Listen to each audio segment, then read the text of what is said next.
Steel building shade godown. প্রিয় দর্শক, আসসালামু আলাইকুম। কলকবজা.com-এর পক্ষ থেকে সকলকে শুভেচ্ছা। ভিডিওতে দেখতে পাচ্ছেন এখানে একটা স্টিল বিল্ডিংয়ের স্ট্রাকচারের কিছু মালামাল তৈরি করা হচ্ছে।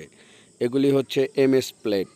এগুলির থিকনেস হচ্ছে 12 মিলি, 16 মিলি, 20 মিলি, এই ধরনের থিকনেস। প্রিয় দর্শক, এগুলি দিয়ে লোহার যে ভীম আছে সেই ভীম বানানো হবে, আই ভীম বানানো হবে, জয়েস বানানো হবে এবং তারপরে আরও কিছু কাজবাজ করার পরে এগুলো তৈরি হয়ে যাবে স্টিল বিল্ডিং বা স্টিল স্ট্রাকচারের জন্য। আপনারা স্টিল বিল্ডিং বা স্টিল স্ট্রাকচার করতে পারবেন, সেটা হাই রাইজ বিল্ডিং হোক বা নর্মালি শেড বা গোডাউন হোক।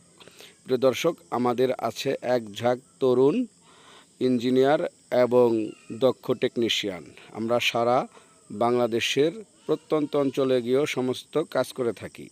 আপনার ফ্যাক্টরি, গোডাউন বা বিল্ডিং, যে ধরনের কাজ আপনারা করতে চান না কেন, সব ধরনের কাজ করতে পারবেন আমাদের দিয়ে। প্রিয় দর্শক, আমাদের অফিস হচ্ছে ঢাকায়। আমরা ঢাকা থেকে সমস্ত বাংলাদেশে এই সমস্ত কাজ করে থাকি। আপনারা দেখতে পাচ্ছেন যে আমাদের যে ফ্যাক্টরি, সেই ফ্যাক্টরিতে প্রথমে স্টিল স্ট্রাকচারের যে মালামালগুলি তৈরি করা হচ্ছে, এগুলি চলে যাবে নির্ধারিত স্থানে এবং ওইখানে গিয়ে তারপরে এইগুলি সেট আপ হবে।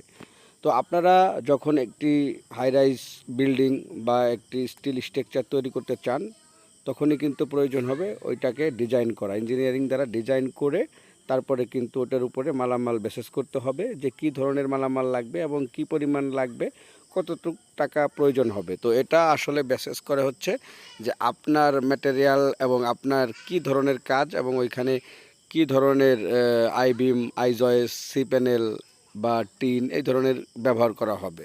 প্রিয় দর্শক, দেখতে পাচ্ছেন যে অটোমেটিকলি আমরা যে মেশিনে আমাদের এই কাজের জিনিসপত্রগুলো তৈরি করি, সেগুলি আমরা লোড করে নিচ্ছি একটি ট্রাকে। এটা চলে যাবে এর গন্তব্যস্থান যেখানে আছে সেখানে।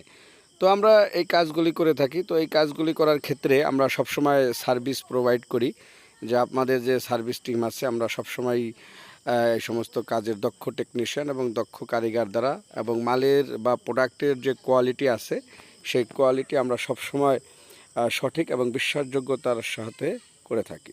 প্রিয় দর্শক, এই দেখুন যেখানে যে এগুলো হচ্ছে ইন্ডাস্ট্রিয়াল টিন, এই ইন্ডাস্ট্রিয়াল টিন বের হচ্ছে। এটা লেন্থ আছে প্রায় 25 ফুট।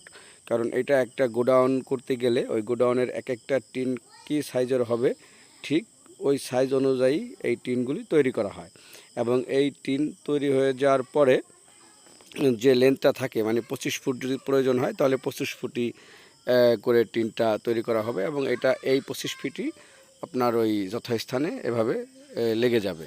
তো এখানে কোনো কাটিং বা শর্ট পিস বের হওয়ার কোনো অবকাশ নেই।